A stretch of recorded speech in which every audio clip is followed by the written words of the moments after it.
Yo, what up, everybody? We back with another episode of Uncommon Commentators. We look. We sorry we left y'all. Hold up, let me get that off real quick.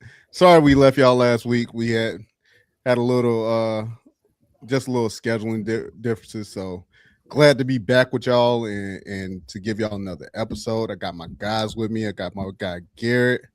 What's good with you, Garrett?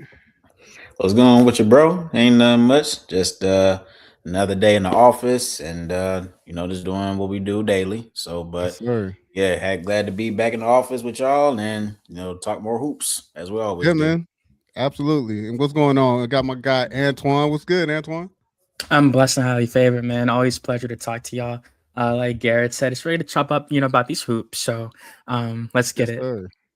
Yeah, man. And also, please do not forget hit the QR code for our link tree. That's to get in touch with us on social media. Again, I'm gonna let y'all know now.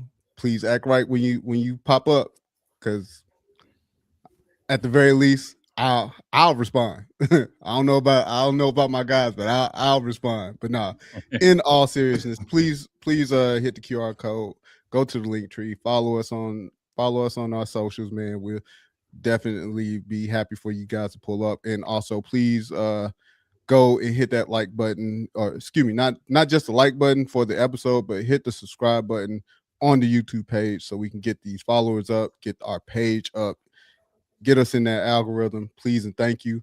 But of course, while we were out, we missed a couple of things.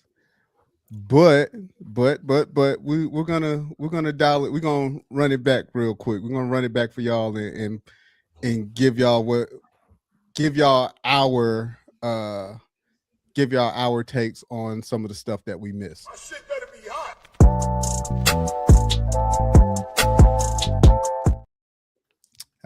Huh? That's right. Got us in. Look, we're testing out a new segment. We calling this "Run That Back" again. Hey, It's he is just the some of goat. He's the OG. He know what to do. He know how to look, come man. save us when we need it. Look, this is just for anything that we missed in between episodes. Again, like last week with us not being, with us missing last week for you guys, we at least want to give, because we had some important shit happen last week. Couple Yeah, things happened and we want a to whole discuss. lot, a whole lot. But Yeah, to kick it off, we're gonna kick it off with something current that we got today, and that's with Cade Cunningham. The Cade Cunningham news, as far as him having a collapsed lung, he's gonna miss some time, and this is gonna be, of course, this is a major blow for the Detroit Pistons, as of course they're trying to hold that number one spot in the East. Um, and I'll start with you, Garrett. What are your thoughts on this, as far as with Cade Cunningham and the Detroit Pistons and how they move forward? yeah. I hope for a speedy recovery for Kay Cunningham because collapsed lungs they're no joke, and those are things you have to take very serious. But yeah, of course, this injury is going to affect the Pistons in a lot of ways because you're talking about a guy who is a legitimate MVP candidate for this season. I mean, he's led them to being the best team in the East, and as I said before, I think they are the team that's going to make to the finals, in my opinion, or to East Conference finals at least. So without him right now, yeah, it'll affect them maybe or where they're at in the Mm-hmm. East.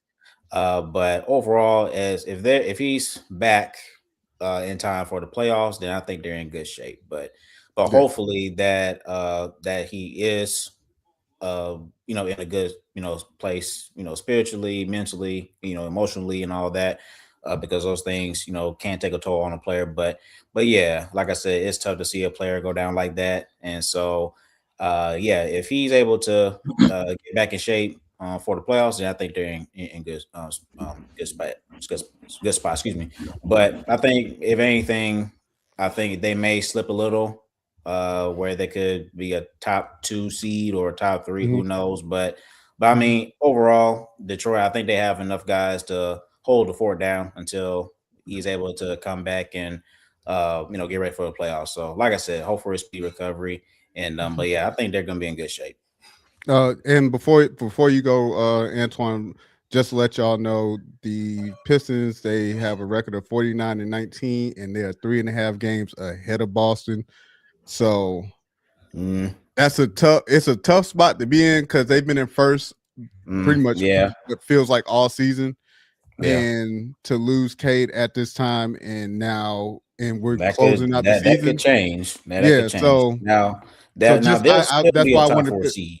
yeah, I Yeah. wanted to put that in perspective before, like I said, before Antoine with but yeah, Antoine, what you got? Yeah, I just want to just really piggyback off what Garrett said. When he said it's going to affect the Pistons in multiple ways than one. I'm really more so focused on the playoffs. With how this is going to affect their championship run. They've been highly touted all year. People have been thinking it's at least Eastern Conference Finals or bust. So with a collapsed lung, like Garrett said, I've had pneumonia multiple times, and like it's god awful. Like especially when you have it in both lungs. So for him to Mhm. have a collapsed lung, I can literally only imagine how that must feel, especially for a professional athlete, having to run up and down the court. And that's really the Right. biggest thing that to me, that's really the biggest thing about it is how is it going to affect Kate's performance in the playoffs? Because it's hard to get your wind back when you're playing playoff basketball. It's going to be Right. moved with an entirely different pace. It's going to be super frenetic, and these teams are trying to win by any way possible. They'll likely attack Cunningham, really try to wear him out on defense, put the best opposing player on him, make a switch, something like that. Anything to try to really run him rampant and really run him off the court. Force JB Bickerstaff to have to pull him, put him on, try to rest him here and there. And I think that's really the biggest thing about it with the Kid Cunningham stuff. I'm not really too worried about the regular season. We know they're gonna make it. I do like what you said about how they're only 3 games ahead of Boston right now. The Pistons are beating the Wizards, so like well, hopefully they'll win tonight. For Pistons fans' sake, but I'm really more so just focused on the playoffs for real. They're gonna make it, no problem at all. Even if they fall to the 2 seed, it is what it is. I'm really just more so focused on Cade in the playoffs for real. Luckily, they do have Jalen Duren, who is playing incredible right now. Who'll probably win Most Improved Player this year, more than likely. And I think just based off that alone, they'll have to rely on Duren a lot more. But that's a lot to ask out of a 21-year-old who's never had that kind of pressure in the playoffs before. Of course, the same thing goes with Cade Cunningham. They made it last year. They lost to New York. But I just think, being under the spotlight of being that first seed, 2 seed, it's gonna be really hard for Cade to get his win back in the playoffs. So that's all I really got to say about it. That's what I'm worried about the most when it comes to Cade Cunningham right now. Of course, wish them like speedy recovery, like how Garrett said. But I think by the playoffs, that's more really have our answer if the Pistons are going to win a championship or not. Yeah, and my only gripe when it comes to this Kate Cunningham stuff is ESPN, what are y'all doing? So ESPN decides, of course, to let us know that, Cade Cunningham has only played 61 games. We don't care. We do not care.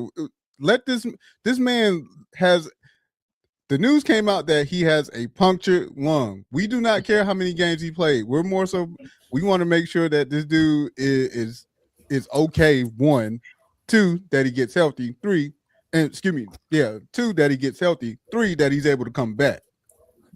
Like all the do not care if he's not going to be able to be up for All Pro, MVP, any of the other awards. That read the fucking room, man. Golly. That was my issue. I'm sorry. I had to get that off. But Nah, man, nah, do your thing. but no, but definitely shout out to Kate Cunningham. Definitely want you to get well, get yourself back together. Uh Definitely speedy recovery, and hopefully you're able to come back and play at the high level that you were once playing at. We know it's going to take some time, but here at Uncommon Commentators, we definitely rooting for you to get healthy first before anything else. Yep.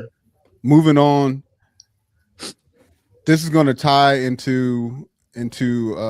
this next subject's going to tie into our third topic for run that back. So I listened to 7 p.m. in Brooklyn. I This episode I didn't necessarily catch, probably because me being me, I listen to a ton of podcasts. So there's just times there'll be episodes I skip, but just came across the timeline. This was back in early March. So this is around the time that we get news that Jason Tatum's about to come back. Melo, you know, Melo being Melo, the peace god, of course, the discussion comes as to how they feel Jason Tatum should come back. What pretty much it's more so, hey, we know you just had a we know you just had a major injury and you're trying to come back. Here's my thought process of what if I'm you, what I would do. A trainer by the name of Drew Hanlon decides to hop on Twitter and tweet this, which is still up, which I'm actually shocked. The irony of Carmelo Anthony trying to tell Jason Tatum how to win. I'm gonna stop right there. Just from hearing that, what are your guys' thoughts just on that tweet alone? Go ahead, Garrett. Well, I mean, how many rings does Melo have compared to Mr. Tatum? I mean, there's your answer right there. Now, I guess alongside of with that, I mean, can we say Jason Tatum is better than Carmelo Anthony? I mean, it's kind of a toss up for me. I mean, both of them are great scorers. You could say Jason Tatum is better because I think he's a better defensive player than Melo. That's just my, how I look at it. But yeah, I mean, I don't think it was anything personal, honestly, outside of who has a more winning career.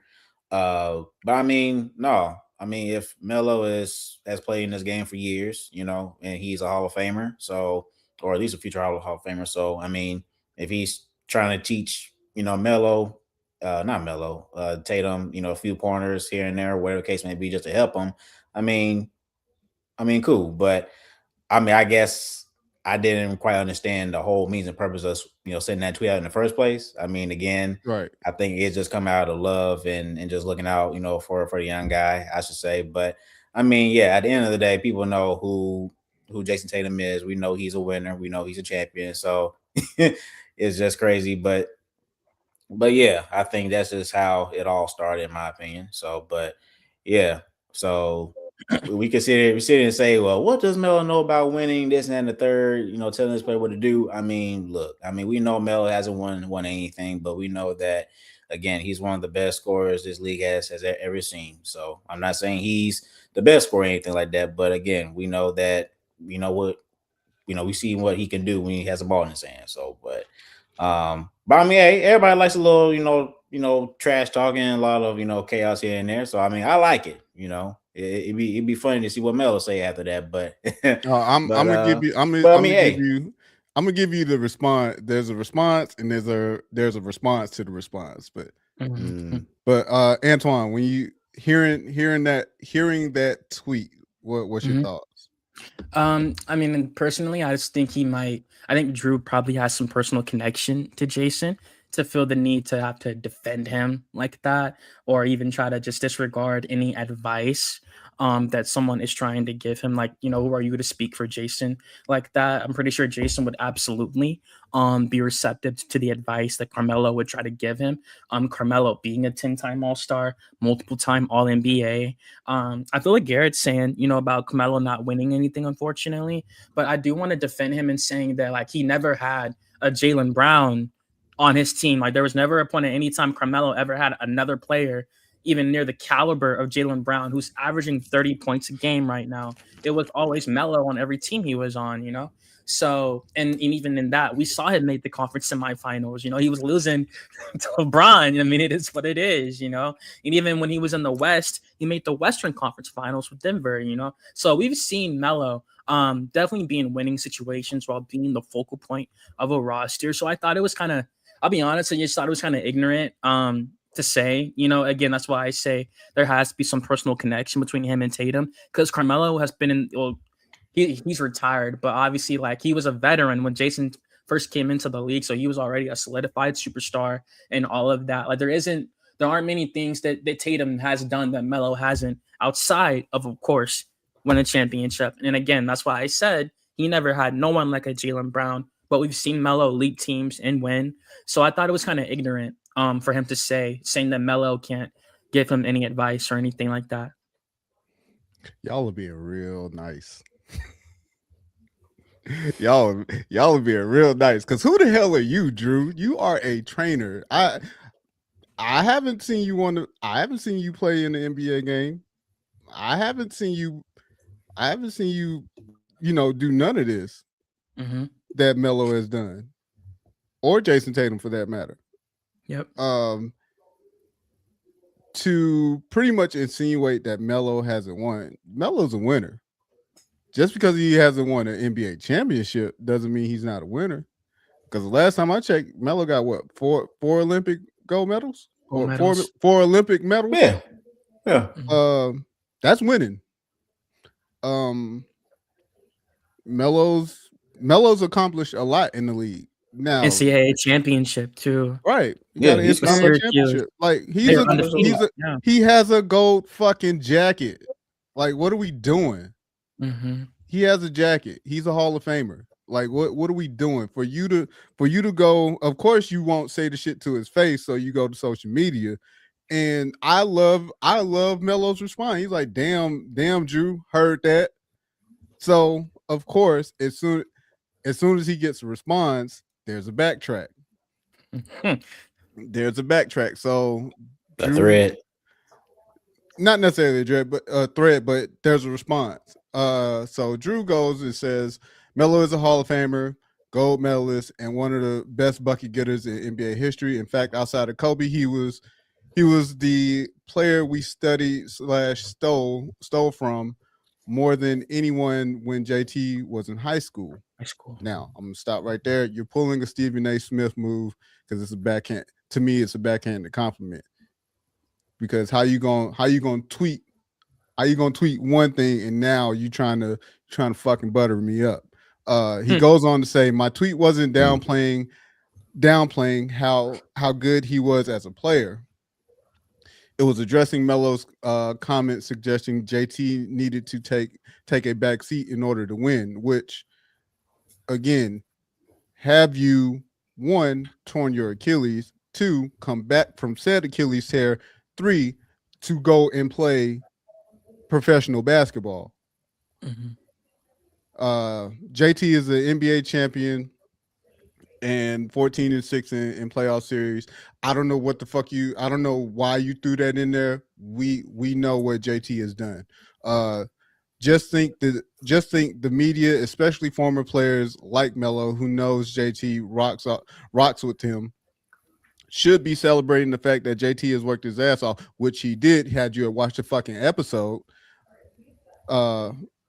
worked his ass off to give himself a chance to get back on the court this season instead of dropping hot takes. That wasn't a fucking hot take, because again, if you had watched the fucking episode, you would have known, one, that's not giving hot takes is not Melo's style. When it comes to his show. Melo is coming from a place where I'm a older vet, I'm a vet who's played this game just like Jason Tatum has. I see what he's done. I know the work that he's put in to try and make it back. This dude was 10 months off from an injury that would have, back in the day, would have ended your career. Right. So for you to hop in Melo's conversation, because essentially that's what you're doing. You're hopping in his conversation of what, and all he's doing is giving his advice. Not a hot take. Hey, this would, if I'm Jason Tatum, I think he should do this. And to be honest, and we'll talk about this in a sec, it makes sense because again, you're coming off of damn torn Achilles, dude. Do you know? As somebody who has torn their Achilles, I know what this feels like. And the thing that I think what Mello was looking at is, dude, you don't know how your body's going to react. Yeah, right. And on top of that, I'm going to speculate, and it's only because I went through the same thing. Yes, Jason Tatum is back physically because that's the easy part. The easy part is to come back physically. The hard part is the mental part because you think you're going to fuck something up again. Hell, to this day, I tore my shit like damn near eight almost 9 years ago, and I still have issues where my non-injured Achilles acts up because I at the time that I was healed, at the time that I was recovering, a lot of my weight was pushed on to the opposite leg. So those are the things that Drew's not thinking about. That Mello somewhat thought about, and it's just again giving advice. If Mello can't give his advice to these younger players, then who can? But Yeah. I I wanted to touch on that, but as we move forward, Jason Tatum has returned, has been balling. Uh, yes, he's rusty, but again, when you're 10 months away from the game, trying to As recover, expected. that yes, definitely expected. So for you guys, what is Jason Tatum coming back? And Antoine, I'll start with you. Jason Tatum coming back and being able to play. Uh, what you got for me, man? How you feel? Yeah, he's been playing pretty good. Like he's played 6 games since returning from his injury. I think granted, shout out to my man Big E for always tuning in. Most definitely, I'll be watching his podcast about fighting and stuff like that. But Appreciate you no, pulling Jason, up. I think most definitely, absolutely. And I think for Jason, I mean, granted, given the injury, he's playing really good. Like just last game on March 18th versus Golden State, he shot 7 of 15 from the field and 5 of 11 from three. He also grabbed 10 rebounds. And man, so he's playing. I mean, on a plus 18, so he's playing really, really good. To be honest with you, I'm not surprised. He wanted to come back. Obviously, he still wants to win a championship, be present with the team, and this lets you know how hard he was working after Mhm. Riley gave a story about his Achilles. So just the fact that Jason is back on an NBA court playing at NBA speed is Now, absolutely ridiculous. to give you some context, me and his recovery, two totally different recoveries. He's able to Mhm. recover 24/7, where I had to do the shit because I have a regular 9 to 5, and Mhm. you know. But that's neither here nor there. Go ahead. No, you're right. No, for sure. And again, like that, I guess that just shows how hard Tatum was working. Right. That free time he was given. Just to even be able to come back like that. Still, I think that's absolutely remarkable. And they're still taking their time with him. In the last 3 games, he's played over 30 minutes. But outside of that, it was 27 minutes in the 20s and stuff like that. So I think Joe Mazzulla should just continue to watch out for the games where they don't need him as much and really Mhm. just take it on a game by game basis. They destroyed Golden State with Tatum last game, and Jalen Brown has taken a massive leap this year. So it really is a beneficiary for Tatum. He could take a step back, really average around 20 to 22 points a game, while JB really takes care of the rest. So it's Mhm. definitely a great circumstance for the situation that he's in, coming back from an injury. It's playoff time now. Players are not going to spare any expense. They're going to attack him all day, even with this injury, As they and, should. and the potential of re-aggravating it. So, I think Jason's playing really good. Given all things considered, you feel me? And the Celtics, as of right now, they're the 2 seed. They've been surprising people all year. I did not think they'd be this good. To be quite honest with you, I did it. And Jalen Brown has been a massive reason for that. And from here on out, their schedule isn't that crazy. They face the Hawks, they face the Thunder, and the Heat. But outside of Mhm. that, they got one more. Like they got a game versus the Knicks. But most of these games on the rest of their schedule, I favor the Mhm. Celtics in. So it's gonna be really interesting when they hit that first playoff seed. They're two right now, so if they would have played Orlando, if the playoffs started today, which they beat them last year. I So think yeah. that I think they smoke Orlando. But yeah, I think Tatum's been great though. Given his injury coming back, he does look like Jason Tatum, especially making 5 threes last game. Hell yeah. Yeah, Garrett, what you got, man? Yeah, I mean, it's very uh good to see Tatum out there on the floor right now, averaging 20 points and averaging 8 rebounds and 4 assists. And it almost seems like he never left in a way. I mean, the production he's giving now, I mean, this is very productive. But of course, we know that what he's doing now, he does that, uh, 2 times at a higher level. So, but basically, what I'm saying is that the production he's giving now is great to see when you're coming off of an Achilles injury. Now, Mm-hmm. yeah, we all thought that he wasn't going to come out and play this year, but I mean that just shows you, that kind of mentality, that Mamba mentality. Like, hey, if I'm able to play, then I'm going to play, and that's what Right. players like him do. So I'm very happy for him and for the Celtics.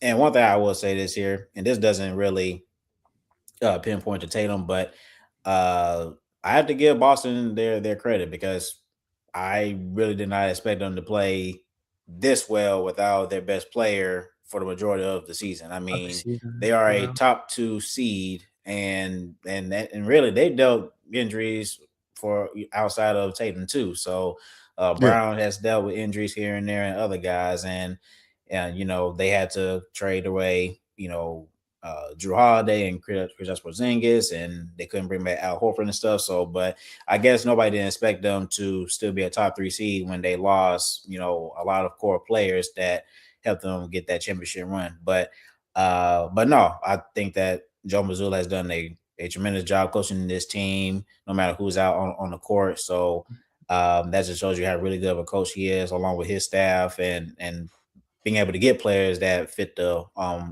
culture and their identity and all that good stuff. So, Yeah. but I mean, with Boston, with Jason Tatum back, they are a legitimate championship contending team, in my opinion, or at least a contender in the East. So it just shows you, like, hey, when you bring in a player like Jason Tatum back into the lineup, boom, you can literally put in a good run in the playoffs. So they are just as good as any team in the East, as far as the Knicks and the Detroit Pistons, who are number one. So it'll be interesting to see how Boston competes in the playoffs, see how far they go. But I mean, regardless how they end their season, I think it's just great to see Jason Tatum back, and now they're at their full strength. Now they're able to move forward and go from there. So happy for him, and ready to see what he does in the playoffs. Well, it helps when you have role players like Nemus. How do you pronounce it? Cheetah.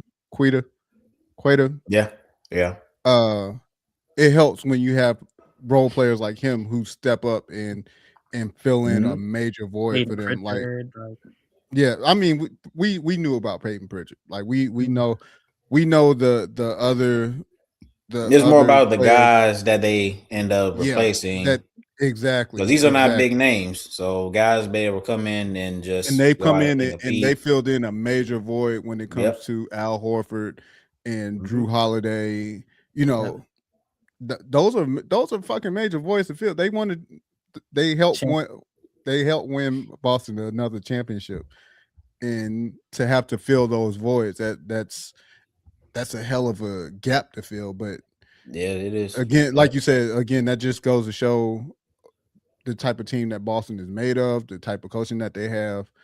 Right. And yeah, and to bring it back to Jason Tatum, I was definitely against him coming back this year because, again, just knowing what it entails to come back, but also it's like he's a professional. Excuse me, he's a professional. He has professional trainers who help him, you know, and a medical staff that helps him get himself together. So he knows his body. So shout out to Jason Tatum for being able to come back and hoop. Glad to have you back. Can't wait to see what happens going forward into the playoffs. can you tell Giannis to sit his butt down, please? I was about to talk Because about the that buck, later. because the Bucks want to shut him down, and he want to be hard headed. Like, come He on was now, Hey not man, having come on it. now.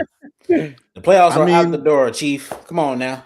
that's just the type of player he is. He Hey, is real shit. Yeah. some people some people just have it in them to just want to hoop. DeJounte Murray Hey. came back, man, for the Pelicans. And he knows I the don't know. Pelicans. I don't know if y'all And saw he's that injury play. prone. I think it was against I think it was Toronto where he did the Yes. stare down. Yo, Yeah, Jamal yeah, Stevens, yeah. Man, look, that's gotta be the coldest stare down. I don't know. That might be colder when Allen Iverson stepped over what's his name? Tyronn Lue. Yeah, Yeah, Ty Tyronn Lue. Lue. I think that may have been worse because boy, I'm just like, if you don't get up and fight this man, He was so in his face with it, you know. I And was like, was. yeah, yo, They that's probably just was, but the thing crazy is, they work. probably was talking shit to each other the whole it game. That's shows that probably in the what. video. Nah, They were doing DJ the whole always time, been yeah. like, I'll always be initiating type, all this kind of I stuff. mean, but I'm just saying in general, like for it to Yeah, that get may that have far, been. they Because they probably almost was they fought when the probably game was was over. they probably Man, was that's jawing just. back and forth in that game. Yeah, I would at least got up and push him or something. I ain't going out like that. Golly, man. Because like they told him, man, like y'all was already up. You didn't have to do all of that. Like when they were like, breaking up the scuffle and stuff like that. Yeah. I mean, DeJounte's been showing this tendency. I remember when we were playing the Houston Rockets and he was tapping Jabari Smith Jr. on the head. Oh And yeah, we I lost the remember game. What a sour ending in the end, too. That's just that. See, it's like, bro, like, okay, if you're gonna do that kind of stuff, give us the W, man. you gotta win. Give us the You gotta dub. win the game. You gotta win the game. That's just, All right. Moving real. on to one of the major events that happened last week that we didn't get to talk about. Bam hits 83. We're going to talk A about lot of conversation about it. I'm gonna go. I just want to go real quick. Mm-hmm. I wasn't able to necessarily watch the whole game. I did manage to go on YouTube and kind of catch an extended highlight reel of it. Mm-hmm. Bam was getting it off early. He was aggressive. Had 31 points in the first half. In the first quarter. Had 43 in the first half. Anytime you get something like that, if you're able to get 40 to 50 points by yourself in a half, I'm going for whatever fucking records that's there. I'm shooting for 60. Once I make it to 60, I'm shooting for 70. Depending on how much time is left in the game, if I make it to 70, damn it, I'm going for 80. And anything after 80. And now, I say that to say that 6 to 7 minute mark in the game in the fourth quarter, nasty fucking hoops. Nasty hoops. And that's coming from both teams. Because it completely slowed the game down. And I get, although the game plan of doubling and tripling, Bam, you're 3/4 too late.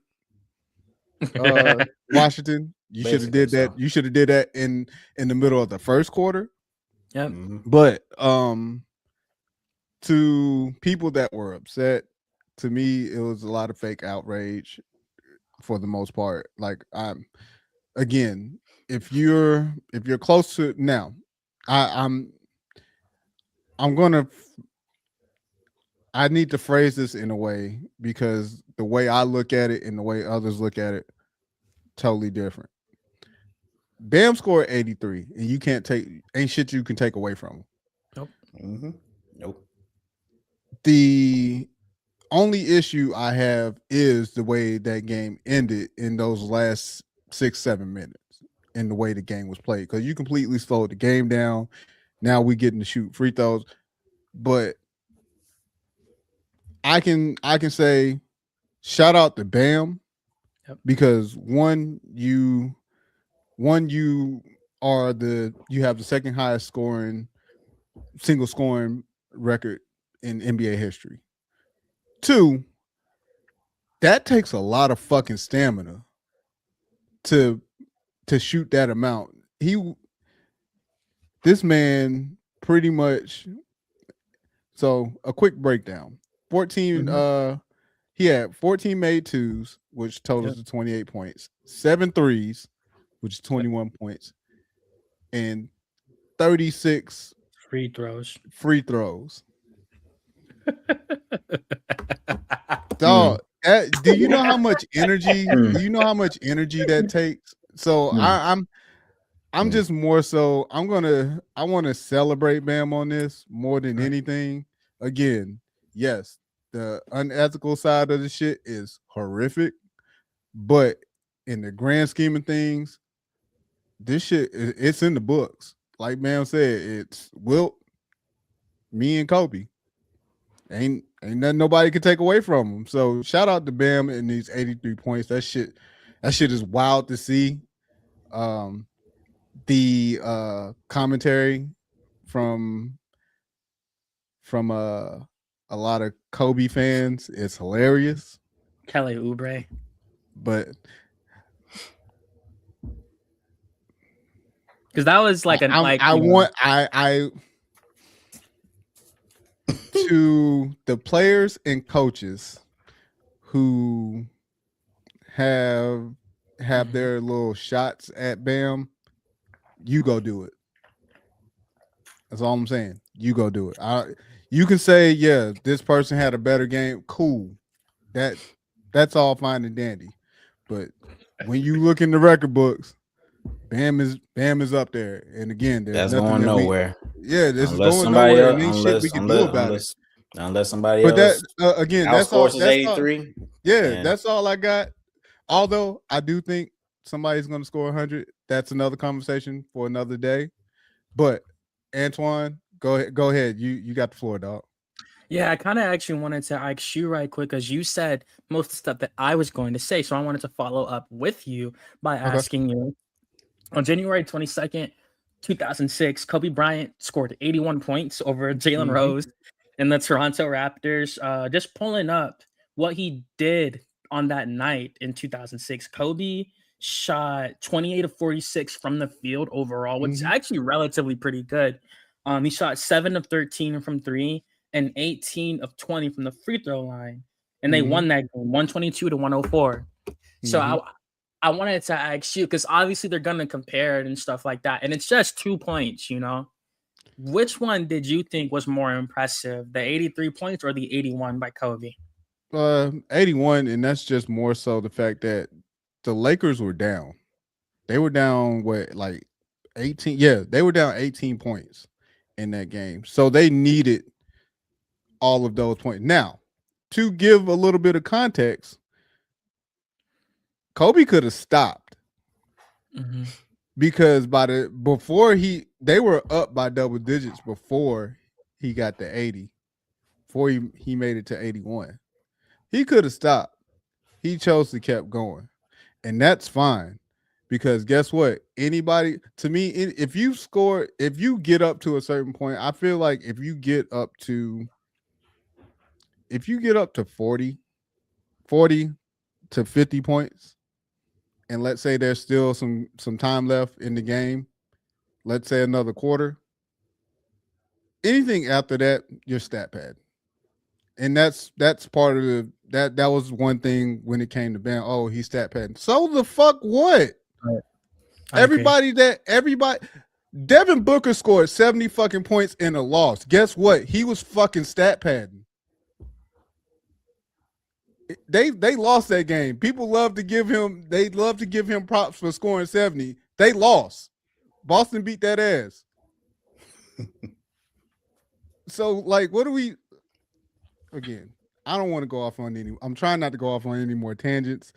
But yeah, Kobe Bryant to me is a lot better just from a circumstance point. Again, they needed every last bucket that he gave for them, and we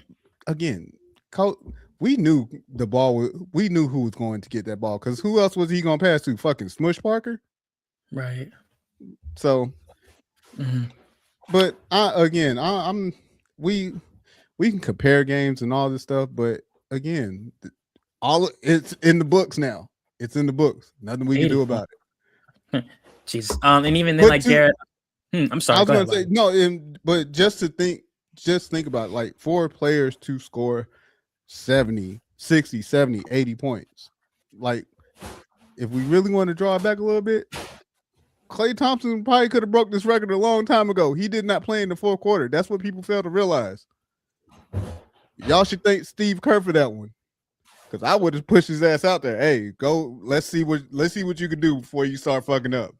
Mhm. But again, I digress. Um, I don't know if you had any more before we let Garrett go. Oh yeah. It's just like I decided one more thing for real, for real. I mean, yeah, like so I kind of wanted to follow up what you said about players trying to diminish the accomplishment, try to take away from it, and like that's why I mentioned Kelly Oubre because he was in that Sixers Again, post game Kelly, you go do it. with his My children. bad. No, you're good. And like he said, hey, I mean, Joel did it more efficiently, and of course Joel had Do not care. Do not care. 70. Yeah, So 70. Do not care. Did Joel score 80 or above? The answer is no. My bad. Keep going. nah, that's what I was gonna say. And like I think it was because these dudes were like they weren't even trying to hide it when they were discrediting his achievement like that. They could see Bam at agent parties, summer league, all that, and they're just spewing that shit out of their mouths. So I just really thought that was disrespectful. These are professional basketball players, the best basketball players on the planet. And especially as a center, it's really fucking hard to drop 83 points as a five. That's really hard, man. That's Well, really hard. also, Even Bam's stat, he's not your like even prototypical five, though. So there's that. I mean, yeah, he's shooting threes and stuff. Yeah. Just not having like the bag that guards and forwards have, being able to break down your opponent, get to the rim, handle the ball and stuff like that. Like, I did think it was a great performance. It's NBA history. Norman Powell had every right to be like Wilt, Kobe, and Bam. Because again, like Bam can forever say he has the second most points in NBA history. And there is one more follow up I'm gonna ask y'all when Garrett's done. But that's all. That's all I really had to say on it. For real, for real. I thought it was a great performance. It was not stat padding. Like Eric Spoelstra wanted him to break the record. I remember watching it. And like the commentator for the game said they're about to pull Bam out of respect for Kobe. I'm like, bullshit. I'm like, no, like Kobe himself would have want him to break it. You feel me? He would have told him to go break the shit. Like 100% Kobe would have told him to go break it. So just man, like I think it was a great performance.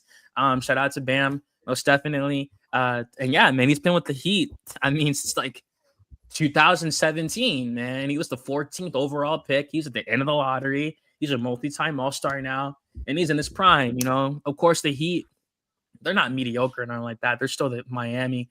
But hopefully, hey, he can make a couple more All-Star teams before he calls it a career. Garrett. Yeah. Like Wiley said throughout the entire segment, it's in the books. You can't do nothing about it. So you have to. I mean, you don't have to give the man his props. You don't have to celebrate his, milestone, his achievement. I mean, hey, I always give people credit, their credit, their flowers. He did his job. And I think just for me, a lot of people say, well, I mean, it wasn't that impressive because it was the Washington Wizards, their attacking team, blah, blah, blah. But like I said, the Wiley, before we had the show, I mean, at the end of the day, the professional players that we Yep.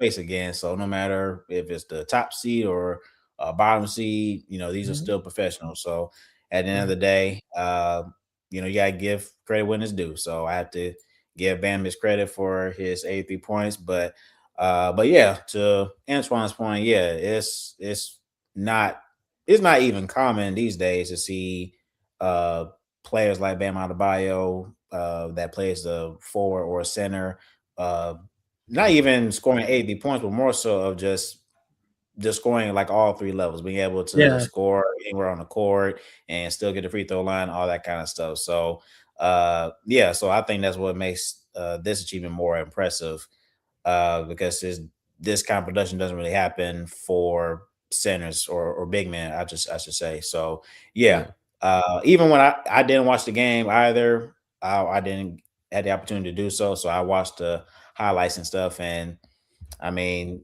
he was just doing it all, and he was getting off real early. And so, yeah, you really have to be in and not just scoring 80 points to Wiley's point, but in terms of being good condition and your stamina has to be, at a real time high to be able to uh, be all over the place like that. So, I mean, it takes a lot to score. Well, I wouldn't say that. I think if you're going for 40 or 50, I mean, that's hard to do, just stopping right there. I mean, 20, 30 points, that's nothing to these players these days. So if you're going for 40 or 50 or any or even above, then yeah, you have to really be in great shape to go for that.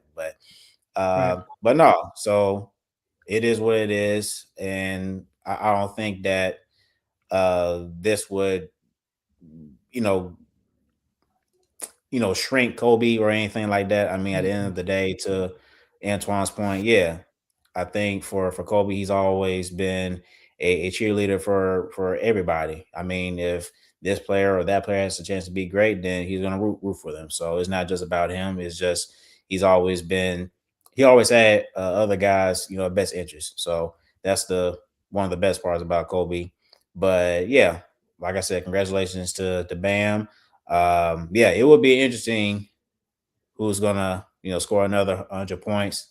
So it's Mhm. gonna be a long time before that happens. But yeah, it'd be interesting to see who can do that. So it's definitely achievable. I mean, if you score 83 points in the game, I mean, you can find a way to score another 17 if you're going off like that. So yeah, Right. so happy. So yeah, proud of him, and yeah, so we'll see who's gonna break the record again. What you got, And Antoine? before we move on, I gotta ask y'all this. I'll ask you first, Wiley. Now, on March 2nd, 1962, Wilt Chamberlain of the Philadelphia Warriors had scored 100 points against the New York Knicks at a home game in Hershey, Philadelphia, or Hershey, Pennsylvania. I wanted to ask you, there was no footage of that game. Everyone knows that. There's no footage, none of that, you know? So, you going first, Wiley. Do you think Wilt really scored 100 points that night in 1962? Uh-oh. All Inspector I'm gonna Gadget. say is it's in the books. That's all I got. Mhm. It's in the history. It's in the history books. They He's say saying they it's a say lie. they say he scored 100. He scored 100. I wouldn't thought of at that time like Somebody was there. You listen, had witnesses. You had witnesses to come to the game. listen. I'm pretty sure the witnesses during that time are probably no longer with us. I was gonna So never mind. no, no, no, You may have at least a few. At least a few. I mean, and you Mhm. might, not I don't think you everybody, Couple in might, the but crowd, you know? you yeah, might. like I'm just at saying, least a few now. but it's in the books. That's all I can Mhm. say. I can't confirm. Look, I can't prove it. I can't Right. prove it. Other than hey, it's in the NBA history books. But I mean, to your point, Wiley, I mean, like you say, it's achievable, to score 100 points, but you just had to have the, skill set and talent to do so. So I mean, Mhm. hey, if he's, if Will can score 100 points, then somebody along will do it. So, like I said, I think it'll be a very long time, just like when LeBron broke Kareem's record for Yeah, things of that nature. So we'll I see, agree. but I'll yeah, only say, me personally, I think Wilt did do it because at one season he averaged like 50 points a game. Yeah. So there's not a doubt in my mind. Especially being ahead of his time like that, like there's not a doubt in my mind he broke triple digits. I'll be real, but I do think at a certain point we will see someone go for 100 points a game. They gotta have like literally like 50 in the first half. Like it has to be didn't he something average like a like quadruple? like I think uh, so. he was close, Yeah, I yeah. was. Something like Mhm. that. But He led the league in assists as a center back then. Before that I shit was mean, cool, you know. look, don't Yeah, get me they were started. playing. They were on rookie mode in like you playing in 2K. Right. I Where For understand. you him, just where you just for him, for him. So But you think what's up? I was gonna ask, like literally just like a 2-second reply. You think if Wilt like hopped in a time machine, would he be able to compete in this era, like just off the physicality and the athleticism and Dude, I don't like know. I've never seen the motherfucker play, so I 50 mean, points, 50 points, and 25 listen, rebounds. I a would Is game. that ever listen, going to happen? Is that ever going to happen? listen. I would like to say yes when it comes to this Wilt stuff. Again, Mhm. I am not Ooh, the boy. person. Hell, none of us are at this point. The only people that could really tell us this is our ancestors, our our great grandparents are probably the ones that can give us this information. Mhm. Um, from his size, and all of that, I would like to say yeah, but of course this game is completely different.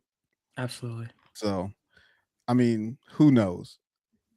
Again, these are all hypotheticals that I can care less about.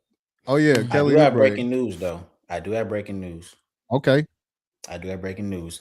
So the Charlotte Hornets are up 21 against the Magic, and the Mhm. Heat are down by 10. So if both Orlando and the Heat The Heat lose tonight, lose. the Hawks will be a top 6 seed.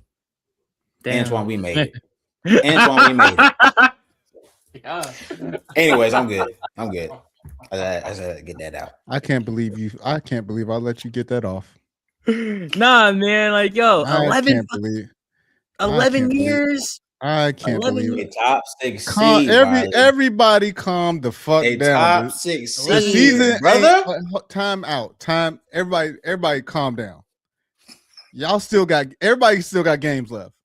Relax. Like, Relax. yeah. But Everybody I relax. mean, I'm just But saying, I bro. will I will let y'all live for the moment, but everybody relax. We on 11-game win streak. We in the driver's seat. We here. We made it. We Everybody made it. calm what I call the fuck down, okay? But Yeah.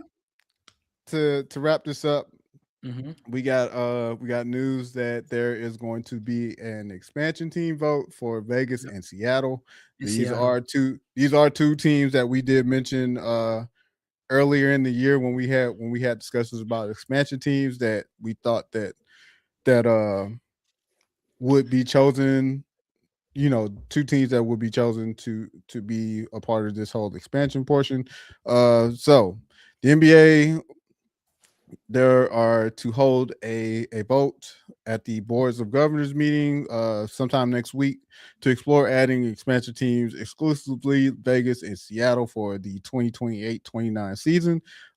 Industry executives project proposals of $7 to $10 billion range of each team, and an estimate that both markets would be among the NBA's top 8 revenue generators. Um, these teams make sense. Mhm. Well, excuse me, these cities make sense. And when you look at it, you for Vegas, they already have an NHL team in the Golden Knights. They have they have Raiders. the Raiders. They have Yep. the Raiders that moved from LA. They're possibly getting the Athletics from Oakland. That probably possibly and more than likely will start in Wow. 2028. And they have the 3-time champion Las Vegas Vegas Aces. Aces. So makes sense. Now from Seattle, they had the Supersonics. Perfect. They don't have to change anything. Please don't. So my thing is, please don't fuck this up. It's already laid out. Now I do have a quick question though, Yeah. because this kind of intertwines with the NBA expansion to a certain degree. Now Mhm. there has at least been a rumor where either the Minnesota Timberwolves or the Yeah, Memphis I was going to get to Grizzlies that. They're gonna potentially. move Okay, east. okay, I was going okay, to yeah. get to that. I was going to get to Okay, that. gotcha. Okay. Mhm. But for Seattle, again, you had the Supersonics. So again, it's already laid out for you. But you also had the Seattle Storm that's there. You added the Kraken in 2021. You have the Yep. Mariners that's been there, and you also have the Seahawks that's there. Again, two cities, great. Now, there is some pushback because now instead of a 1/30th split, now it's going to be a 1 in 32 split. So you got some owners that's like, hey, I don't know about this. I don't know about adding teams. Now, another thing they could do is just shift some teams around, possibly move Memphis somewhere to either Seattle or yeah, or you can move OKC back to Seattle where they came from. Seattle. Just throwing some, you know, there's a couple teams you could shift if that's the case. Um, but also like you mentioned, there are some teams if these two cities are added, if this let's say the expansion is a go, of course you need two teams to move. Minnesota and Memphis were mentioned in there as far as teams. One of these teams would end up going to the East. Um, just with hearing that, Garrett, what's your thoughts as far as Vegas and Seattle being a possible expansion team? Mhm. Well, I think I wouldn't say it's excuse me, I wouldn't necessarily say it's needed, but in a way it is because I think that just the way the NBA is going, and when you're looking at these cities that would need a team, in my opinion. So for Vegas, you have the Aces, WNBA team, then you have the NFL Raiders. So for me, it's like for Vegas, it's always been a popular city. It's not a city that's going to have trouble making revenue, bringing revenue to the NBA or struggle in the NBA space. I mean, you're going to have fans that are going to show up and come to these games, so they're not going to have that kind of problem at all.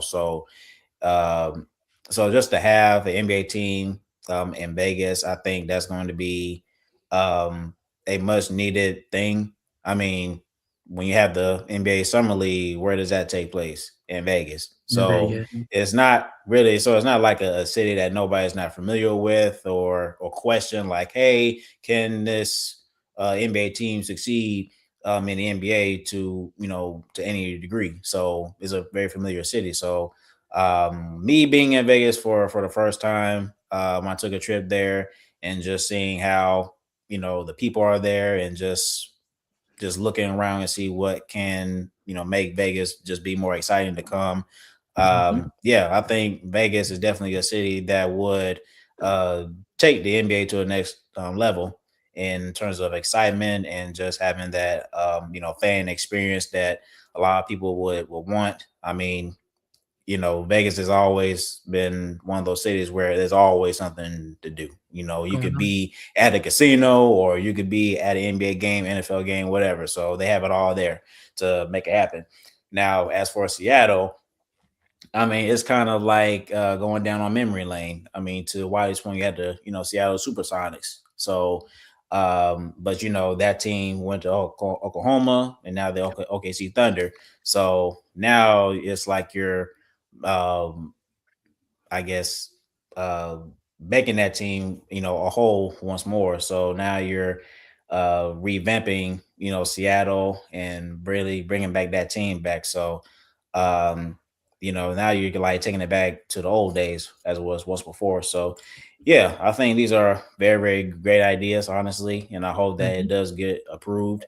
And honestly, I think they should stop there. I mean, I don't think there's another city, honestly, that we should say, hey, this team or this city needs another team or whatever. So I think if they're able to get Vegas and Seattle approved, then I think you're in a really good spot. And Mhm. as for Memphis and Minnesota, I think that would be good too for these. I mean, you at least would make it more balancing in a way. And I'm only saying that just for the Minnesota Timberwolves, to make it more competitive because we know Memphis, they're not a team that's looking to win anytime soon. But for the Timberwolves, if I'm not mistaken, I think they are a top 6 seed in the West. So, but Mhm. again, you're bringing in Anthony Edwards here in the East. Then you're looking at teams like Minnesota Timberwolves, Anthony Edwards, and then you got him going up against the Kay Cunninghams, the Jason Tatum's, and the Jalen Brunson. So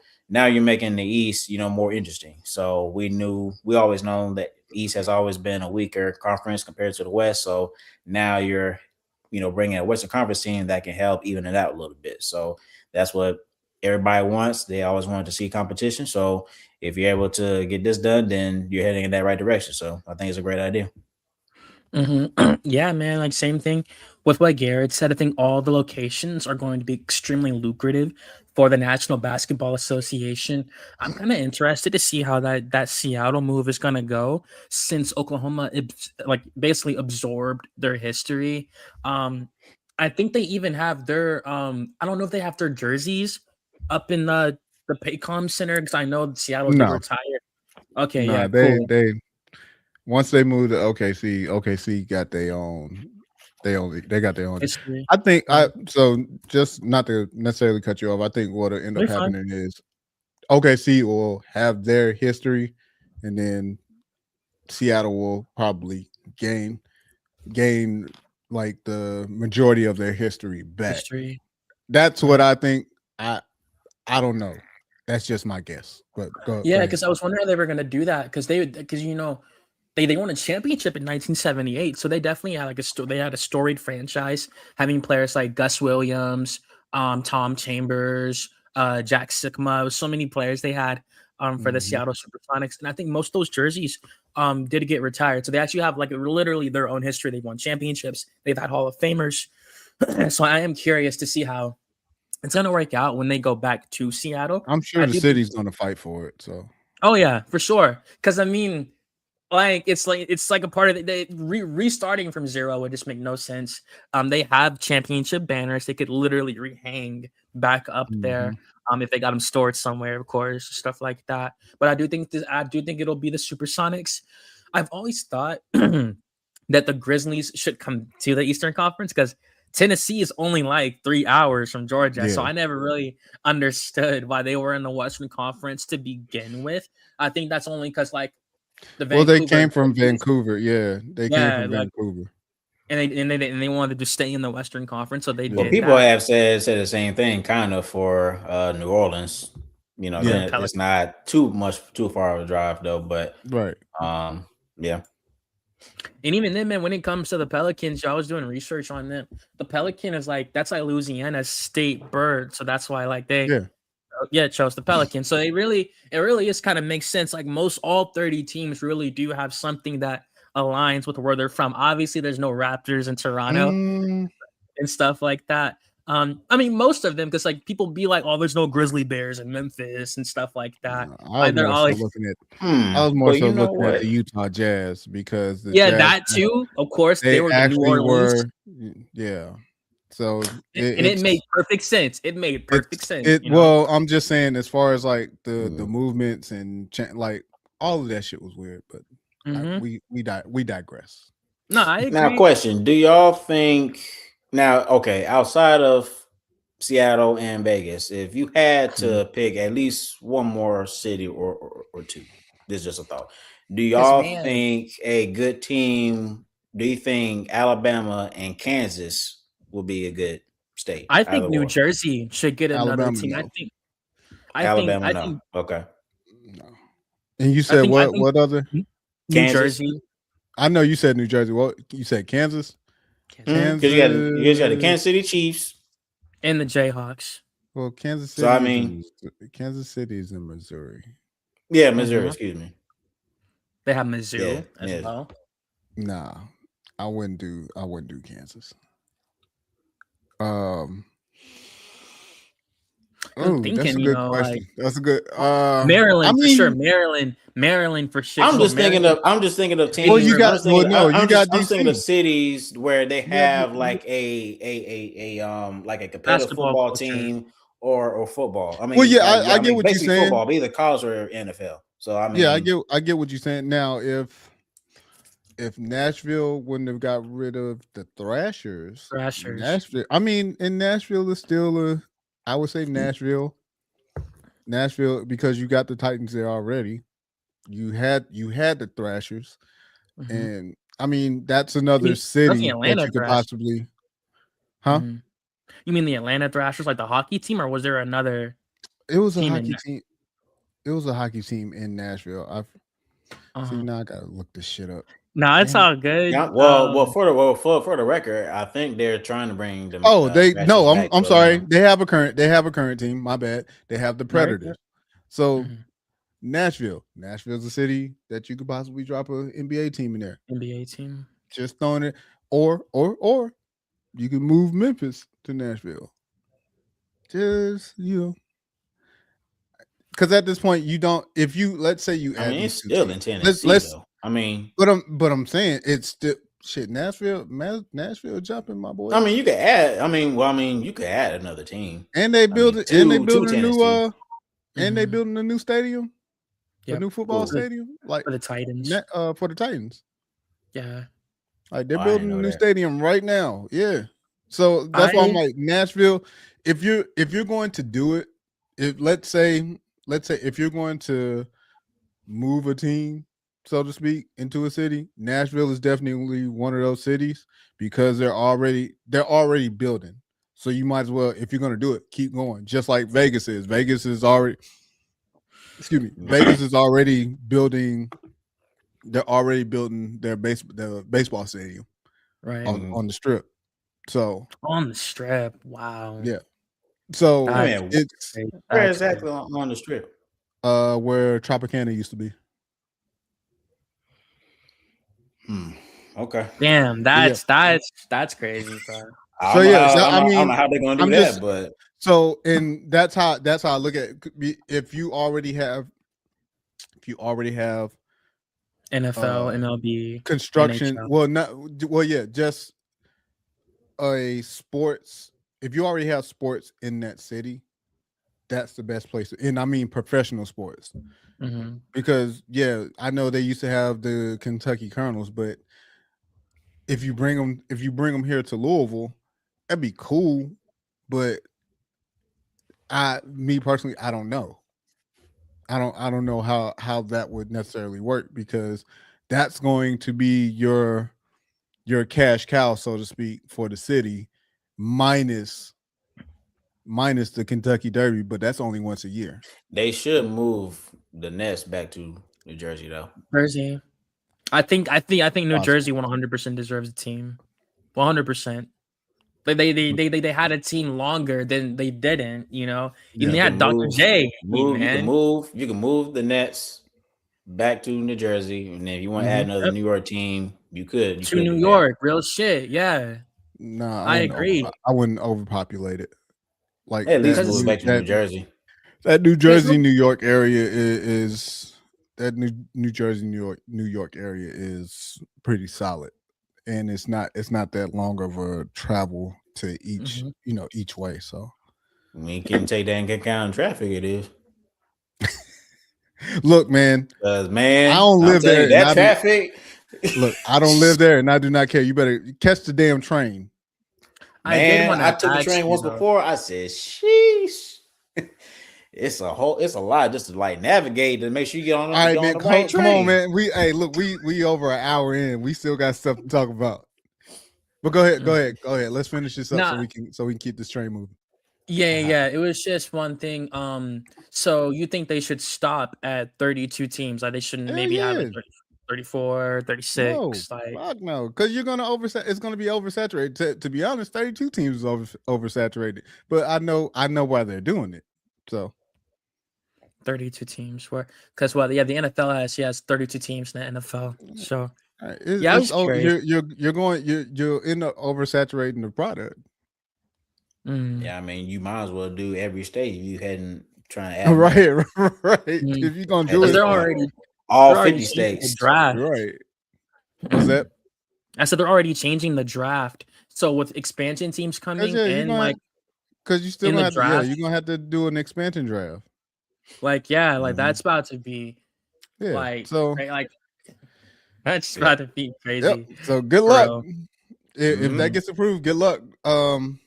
Yeah. Dog, we got to keep this train moving, man. Oh shit, I didn't realize I didn't have no banners up. As we move along, hey, the Phoenix Suns. That's one team I did not have on my radar.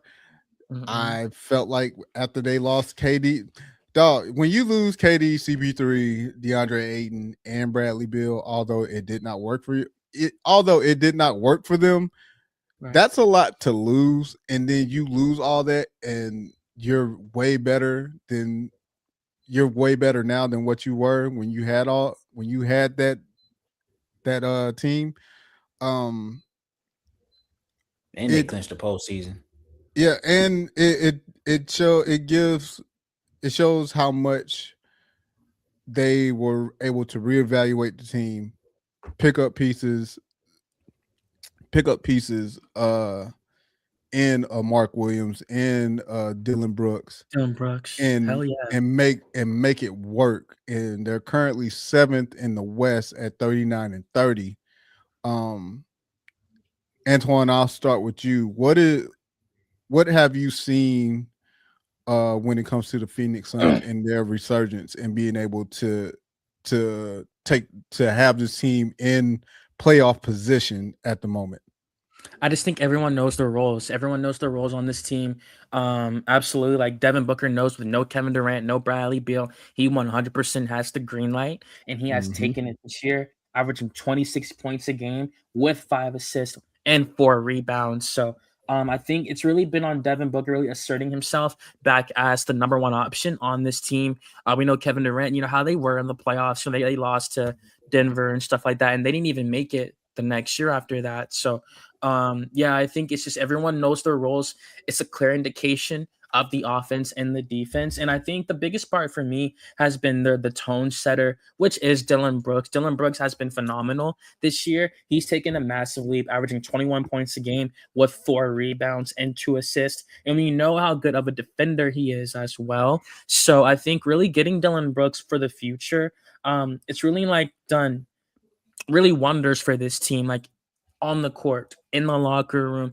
And I think he's the common denominator. You know, there's a reason why the Memphis Grizzlies fell off so hard after they got rid of him, even when they had because they were like the seventh seed like that next year or whatever, because they had Bane and stuff like that after. But I think when the Grizzlies lost Dylan Brooks, that was a massive part of their identity. And he's only translated said identity to the Phoenix Suns. We're seeing their defense. It's been great this year. Like they're like fourth in steals amongst the league.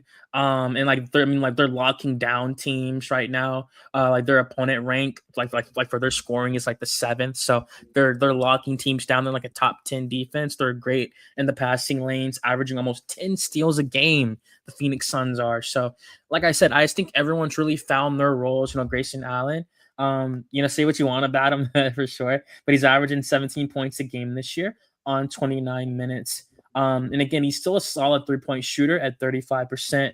Royce O'Neal, he's shooting 40%. So they have a really a good mixture of solidified talent with Dylan Brooks and Devin Booker and the young rising talent with Jalen Green as well coming up, finally showing why he was selected as the number 2 overall pick. You know, I think being in Phoenix, it lit a fire under him, you know, getting traded from Houston like that. You know, he saw he was not a part of their plans for the future. So I think just the circumstances and everyone knowing their roles for this team, that's what I've liked the most. And that's why I feel like they're playing so good. And, you know, also you got pieces like Colin Gillespie averaging 13 points a game. He's a dog, you know, Colin Gillespie, and he's shooting like 42% from three. So I think it's the role players knowing their roles, the stars knowing their stars, and then really like everyone just going off from that really.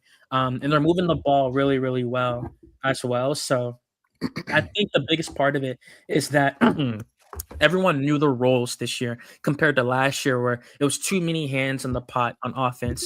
Everyone knows their roles, and it's made for a cohesive unit with the Phoenix Suns. Agreed. Go ahead, Garrett. Yeah, so that's basically the difference between this Phoenix Suns team versus the team that had KD and Bradley Beal. You had multiple guys, including Devin Booker, that were more ball dominant. These Right. aren't guys that were used to not having the ball in their hands to a certain degree.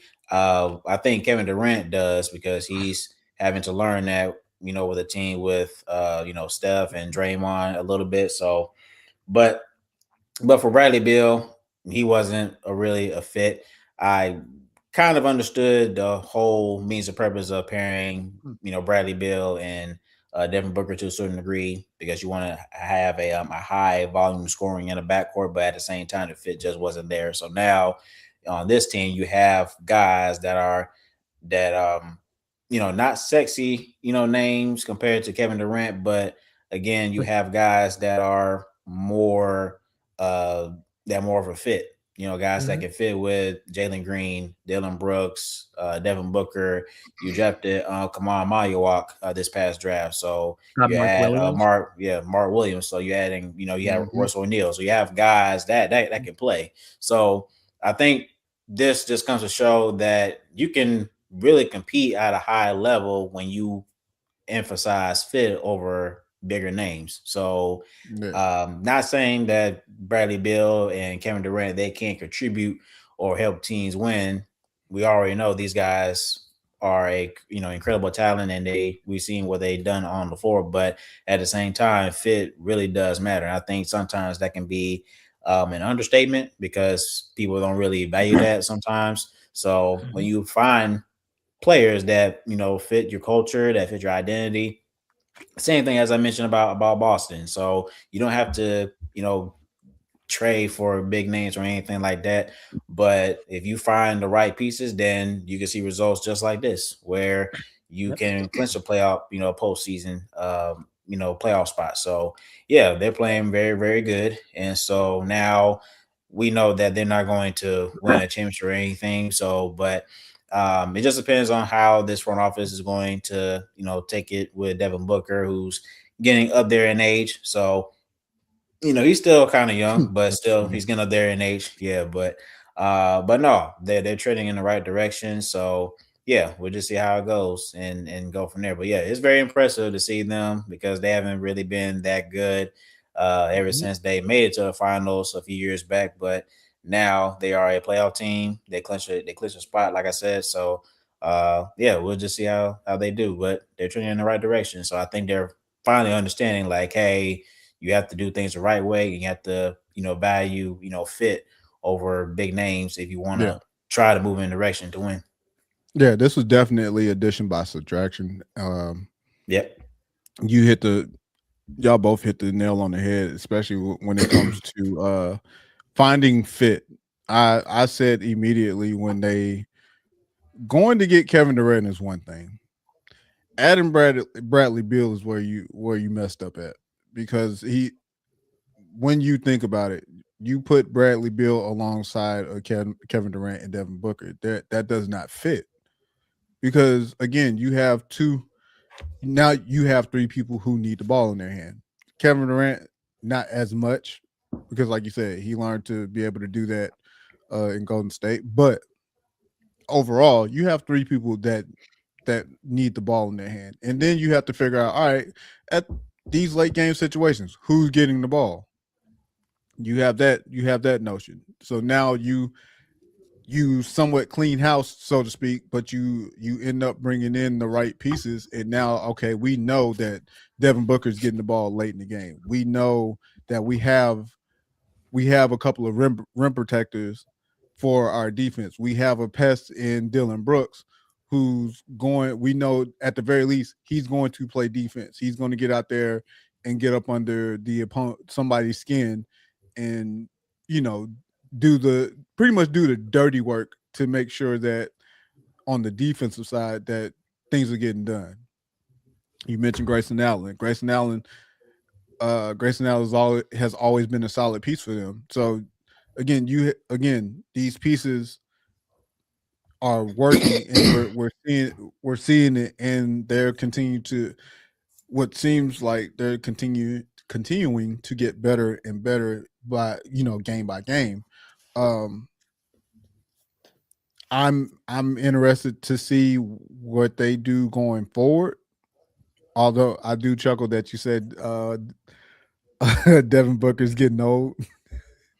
I mean, he's He's been in the just league well, for no, he's He's been now, 29. he's been in the league for a minute. I'm but just you like have to he's think, been in the You Antoine. league You know, have that to think long. about it.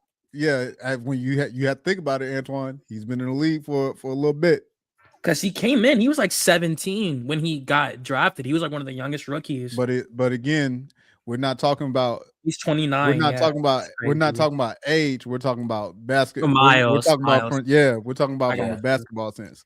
I got you. Um, so again, interested to see where they go from here, how they continue to build upon that. But shout out to the Suns, man, because again, definitely did not see this happening with this team.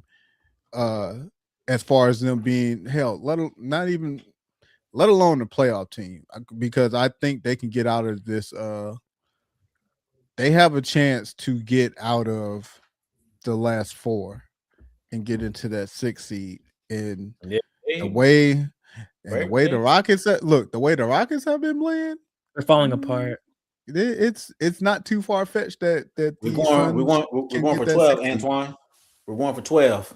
Hey, we are talking about the Phoenix Suns right here. We are not talking about the Hawks. Chill out. No, I'm just saying. I mean, we play the Rockets next, Why so do I'm just adding look? that in that Why do I context. have to act like a why I have to act like a damn parent on here? I'm just Stay saying. focused. Stay focused. Come but on. but uh as we move as we move off of this, shout out to the Phoenix Suns for the resurrection that you guys have had, because again, not a lot of people looked at this team and was like, yeah, this is a playoff team. Absolutely not. Nope. But you Nope. guys are Man, putting period. in the work, and you guys are proving people, especially myself, proving me wrong, because I again did not see this coming out of this result coming from this team. Go ahead, Antoine. Just because we're about to get off the Suns, move on to the next one. I know DB did sign an extension last summer. But do you think like he retires a Sun? Do you think like he goes from I mean, like 2015 to 2037 as a Phoenix Sun? I don't see why not. He's well established there. Mhm. We've seen what his crib looks like a little bit, if you've paid attention. So look, you can that man's a legend at the bank. And my thing is, I feel like he's satisfied with being in And Phoenix. The thing is, now if that's the case for him, now he just has to he has to get the organization to build around him so they can try and win the championship. I I don't see him going anywhere. I kind of hope he does it, because like at we 32, if he like if he doesn't win a ring, he's like 8-time All-Star. Like you think I he goes mean, to again, the ring culture shit. No, Mhm.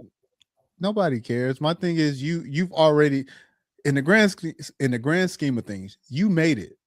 You're in the league. You're in the not only are you in the league, You're an All-Star. you've built a career in the league.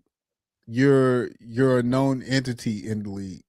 Like, Mhm. and like you said, you all-star, Olympic gold medalist. Like you've acquired all these things. So if you decide to stay in Phoenix and let's say you don't win a championship, that's okay. Mhm. That's fine. But your career is something that nobody can take away from you. Like, you still have your career.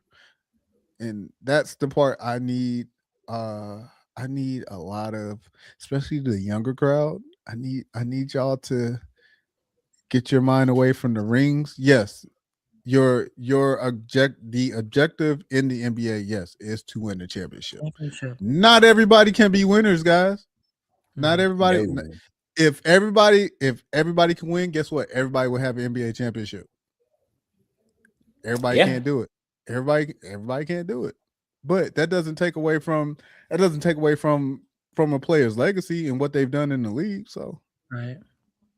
I What about look. you, Garrett? I I'm think sorry, he'll be Wiley. You're straight. saying. No. I was just saying. I think he's fine. I think he's fine where he's at. Mhm. Yeah, I don't think Devin Booker's going to go anywhere unless the Suns say, "Hey, we want to actually move you." Then that's one thing. But I don't think he will walk into the office and say, Okay, "Hey, the get me manager. out of here." I think if Booker really wanted to leave, then he would have done that, some time ago. So Yeah. the fact that again he's not old, but he's getting up there in age, and he just signed an extension, Yeah. so Mhm. that indicates that he's interested of retiring as a Phoenix Sun, which is nothing wrong. I mean, he's given the Suns fan base, a lot of unforgettable memories. They had a championship run not too long ago. To Wiley's point, he scored 70 points once before. So, and he's always been that guy for them. And so we've seen a lot of great players that have come and gone to play with Devin Booker, with Chris Paul and Kevin Durant and other guys. Mhm. So, but no, I think he's, we all know he's set for life. The money is not even, an issue. But the fact of the matter is just that Devin Booker, we know how great of a player he is. And so I think personally for where Phoenix is right now, um, I don't really see them moving Devin Booker. I mean, if Yeah. anything, Phoenix has always had a reputation, or they've always wanted to win games. So that's just how I look at it. So I don't think that I personally don't think moving to Devin Booker would help, fix that issue. If they're trying to win games, they're going to need that Devin Booker. So one Yeah. way or another, I think he's going to retire. Like I said, I don't think that he would want to leave Phoenix at this time. I think he would have done that, before he even signed the, extension. So yeah, I Okay. think he's gonna stay there until he retires. Yep. hmm Yeah, just curious about that. He's 29 now, so we'll see where he goes from here. He did sign an extension, so definitely choosing to be loyal. That's for sure. Yep. Oh yeah. And last but not least, we have a tanking problem. Straight up. Like, no, we not even finna sugarcoat this. There is a tanking problem in the NBA. So right now, you have 12 teams that are below 500. The Bucks, Bulls, Nets, Wizards, Pacers, Warriors, Blazers, Grizzlies, Mavs, Pelicans, Jazz, Kings. Of those 12 teams, four have already been mathematically eliminated from the playoffs with the Kings, Nets, Wizards, and Pacers. You had the Jazz and the Pacers get fined earlier for pulling healthy players. The Jazz, which was to me was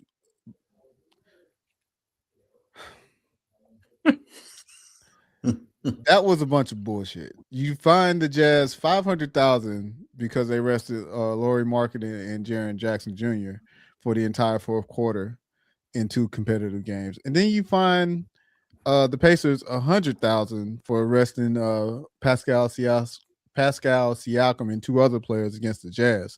Again, though 500,000 and 100,000 is like $5 and $10 to owners. Like, oh, that's all you. That's what we're doing.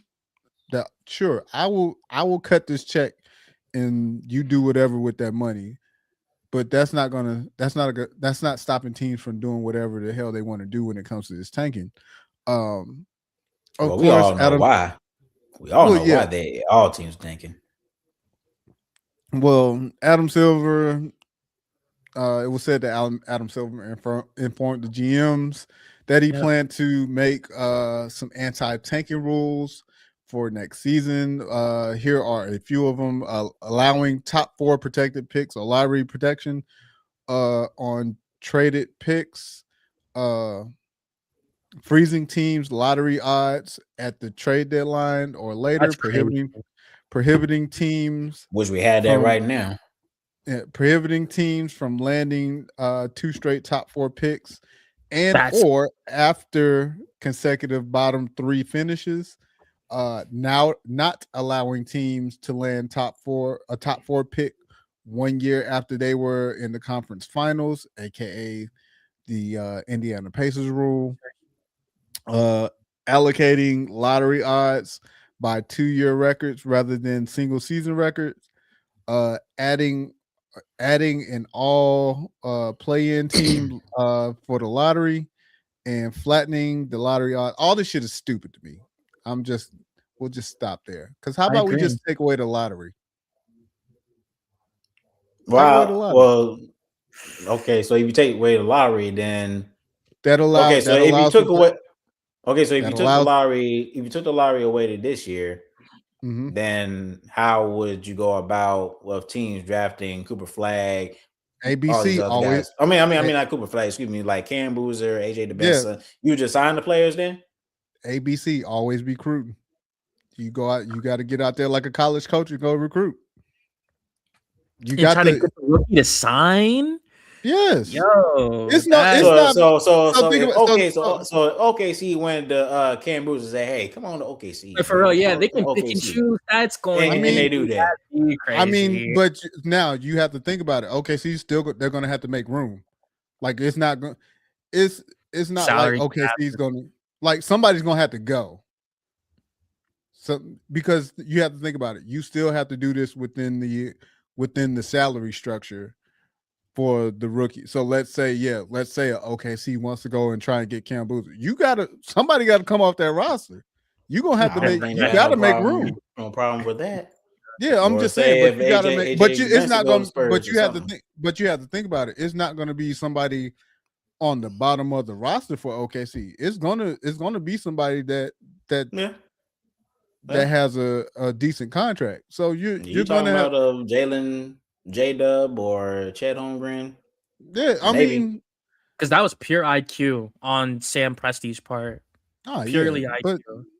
Yeah. but So I mean, but you see after Sam Presti got what he needed in the early stages of it, all the rest of it was all right. Let me find the dumbest GM and fleeced him out of their shit, and that's all he's been doing. He's just been fleecing GMs out of their draft picks. ain't no lie about that. And then, but No lie. here's the best part about it. He's been hitting on his draft picks. That's the hardest part. Hitting on your draft picks. They got J Dub at 12. You know, That's one that again. for real. You got to learn how. If you know what you're doing, you hit on your draft picks. I mean, They might as well go ahead and do it. I mean, the draft lottery is already rigged to a degree. Because see, dude, that's what You had two teams in the past two drafts that were not the worst team in either conference and got the number one overall pick. So I mean, what's the worst that can happen at this point? So I mean, you want to add these more restrictions, these more rules. I mean, you might as well. You might as well. I told y'all what they should do. If we're gonna keep this draft, bring the ping pongs back. I need to see this in action. Don't tell me, oh, this team. Nah, bring the ping pongs back and stuff. Bring them back. Like stop the bullshit. Throw the ping pongs in the little machine. Mm-hmm. Bring them out. Like come on. Like let us. You want to see it live, happen right there. Yeah, and there. don't tell me the order because y'all know what teams y'all want to have the number. Nah. Let's make this the real thing like we used to do. Pull them ping pongs out and let us see what team pops up. Cause like that's what I was gonna say. The NBA draft lottery was inception. Like like it started in 1985. Patrick Ewing was the first one to ever be receptive of that, to get drafted off to the Knicks from that. And that's why Dave DeBusschere, he was so happy when they got that pick, because you're winning a lottery. It's literal fate. You're leaving it up to fate. Now I get it. When they have the teams that are at the bottom of the standings and stuff like that, they do have more ping pongs than the other teams, just to increase the probability that they'll get a high pick. But I think there's still ways around that. Like I think stopping a team that made the conference finals from getting a high pick, and like, nah, if you're a good GM and you're fleecing these dudes left and right, you have every right to reap the fruits of your labor. I don't think that it's just them trying to add too many rules. It's not like the NBA is like it's like a power disparity or anything like that. I think the conferences are fairly balanced. Like everyone's competing right now. You only have a few teams in both conferences that really aren't relevant like that. And like, I get it. Those guys are obviously tanking, but like, it's just a part of it. Every sport involves tanking, from football, basketball, hockey. every sport tanks, and I get it. Like they just want to put these rules in place so it's more competitive and stuff like that. But I think they're doing too much. Like how you said, I do agree with you, Wiley. I think they're doing too much. I honestly just prefer the lottery because at that Well, point you're leaving it up to the basketball gods to decide what's going to happen. well, for Adam Silver, if you're going to find these teams, find these fucking teams, make them pay millions. Stop Millions, yeah. $500, 500,000, 100,000. That's a drop in the bucket for these owners. Make them pay up. I bet you that should have stopped real quick. Because At least most a million. franchises are like $1 billion Nah, franchises. we need more. We need more than a million because for some of these owners are damn near billionaires. Yeah, I mean, no, yeah. yeah. Hit Tony they ass, Wrestler. hit But they ass a million upside. dollars is that's a good chunk of change for them to stop. Nah, I look. I'm like Kobe in the So commercial. you talking with about Kanye. what? So you talking about like what? $3 million per game that they do that? 3 to 5 easy. 3 to 5 mil easy. It has to be a real I bite. I agree. bet you. Make an example out of one team. I bet you they won't do that shit no more. All you gotta do is make an example out of one. If you're going to find somebody, if you're gonna pull that stunt in finding a team, find them. Like make them pay up some bread. Right. Yeah, man. I mean, it is what it is. Like, this is about to happen. This isn't like some rumors or like, no, these are the actual rules that are about to be put in place for 2027. Thank God, Garrett. And I mean, these are all rules that he's thrown out there. Like no rule has been, no rule has been necessarily set. But my thing is, it's either, like I said, either really find these owners, or just do away with the draft. And now you make these owners and these GMs actually go do the work and bringing in these players, scouts and all that, right? Yeah. No, you're right, man. Like again, I just think because this is Adam Silver took over like 2014. So I mean again, like because his era has been, it's been all right. We got the patches on the jerseys and stuff like that. I don't care about he's, that. He's talking expansion now, so we're finally about to get that on the way. All these new all-star formats and stuff like that for sure. A lot of the stuff that he's been doing, some of the stuff didn't need to be messed with. And that's why I was gonna say, and now this is his latest move. In his tenure as NBA commissioner, he's proposing that we change the lottery. I disagree with it. I disagree wholeheartedly. My final answer on it is that I wanted to stay the original lottery. Actually, go back to what Wiley said, the ping pong balls. I just because that's a real sport. That's like when you're leaving it up to fate to decide whatever. Even if the Jazz have hella ping pong balls, any team can still get the number one. So, yeah. Right. But not only that, like, let's say we don't bring we know the ping pongs ain't coming back, but that's always that's a great wish. But if you really want to change the game, instead of rewarding these teams that are tanking, you reward these middle of the road teams that are actually you reward your 4, 5, and 6 teams, and possibly 7 teams. Like reward those teams and let them get better odds to getting top picks. Mm-hmm. Again, I bet you owners will straighten up and fly right then. All it takes to me, it just takes a good drastic move to make these owners fly right.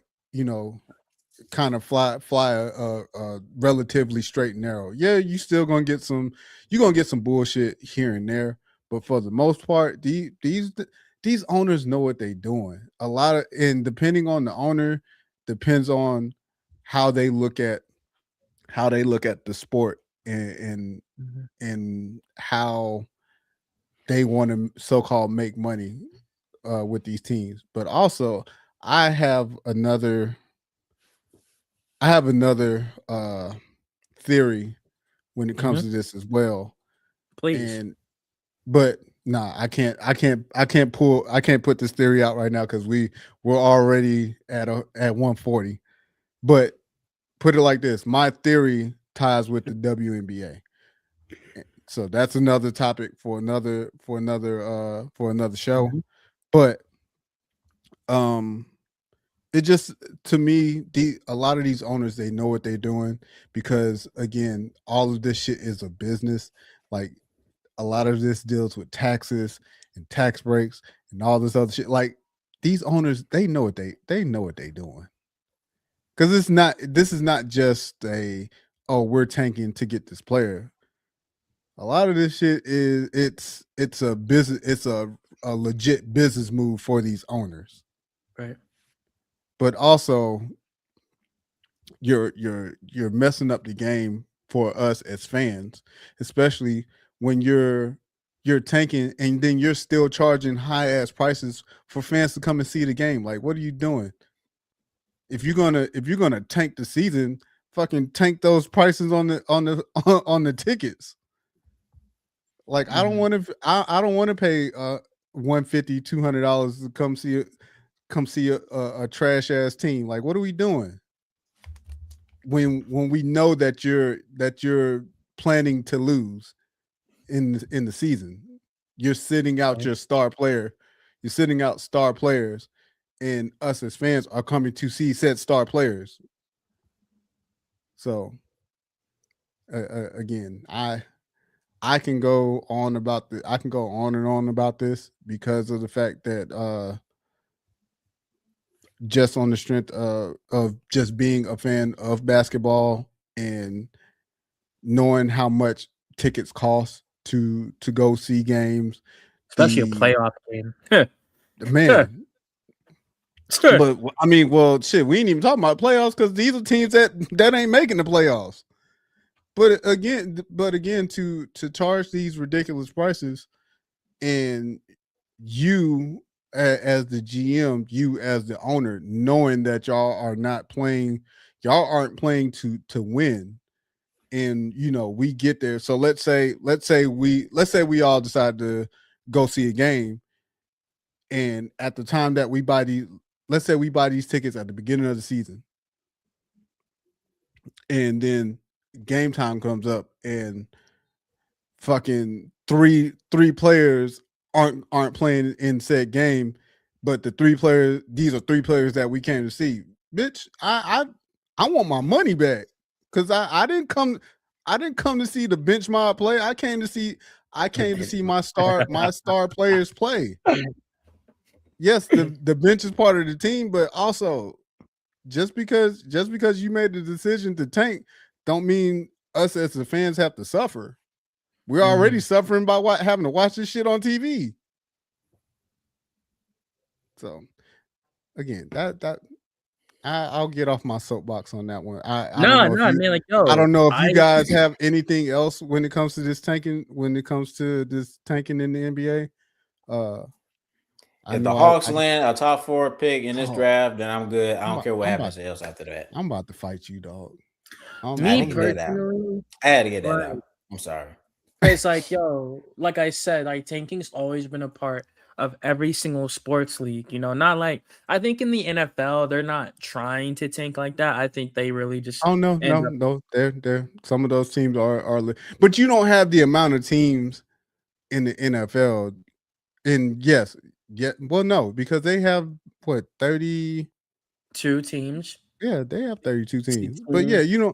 so you don't see, or it's not necessarily noticeable that 12 teams are tanking, Yeah, because you may have sometimes. I feel like there are some teams you may have two or three teams that are legit tanking, and then you may have you may have another 3 or 4 teams they're just terrible teams. They're rebuilding somewhere, like they're in a rebuild stage. Because exactly. it's one thing to tank, it's another thing to rebuild. Like with the NFL, if they're gonna so-called tank, they're gonna do the shit during the offseason. Like they're going to get rid of pieces, i.e., Miami. Miami has gotten rid of Tua. They just traded Jalen Waddle. Tariq Hill's gone. Like you can tell they're tearing this shit down to build it back up. Yeah. So me, if I'm a Dolphins fan, I know going into the season, hey, we not gonna be good. But if now bringing it back to the NBA, let's take the Sacramento Kings. Sacramento Kings were a decent team last year, and now we come to this year and they look like this. And you're purposely sitting DeMontis Sabonis out, and you know you're sitting all these players. Like, what are we doing? So that's my spill of it. Again, I don't know if you guys have anything else on this before we close this out. I just hope Giannis, shuts down for the rest of the season. So I can't stand you, dog. Man, that's all I got.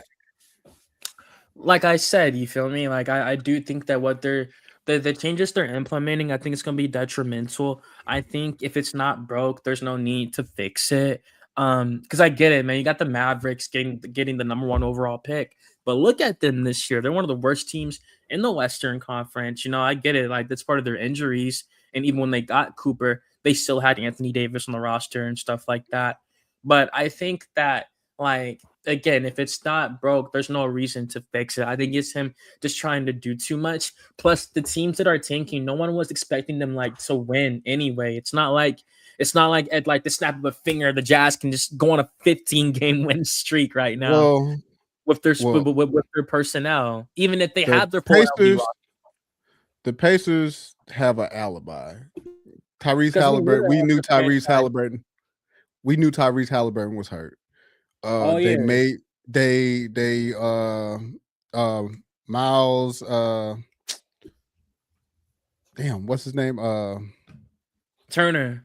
Miles Turner. Miles Turner went to the Bucks. Like they made some drastic changes, and we didn't expect much from the Pacers this year. Again, the Kings, on the other hand, a little bit different. I felt like the Kings probably at the very least could have been a playing team, but not look like this. So, again, I just wish they would. Again, Adam Silver hit somebody upside the head for about 3-4 mil. All of this will stop immediately. I promise you. Yeah, I mean, because this will probably be Adam's last change, like for a while. He really has to take care of that expansion. That's gonna take some years, so I think he's gonna really dial in on the expansion, getting those new franchises ready. Because I don't think he wants to retire anytime soon. I think he wants to be the commissioner through the 2030s and stuff like that. So, we're gonna see what happens. Like David Stern, because Larry O'Brien stopped like in 1984, so David was like the commissioner for like 30 fucking years, you know, like David was around for a long time. I don't think David would do this at all. I do think he would have just kept the lottery. David would have put fear in the owners' hearts. they wasn't about to do this shit under David Stern, man.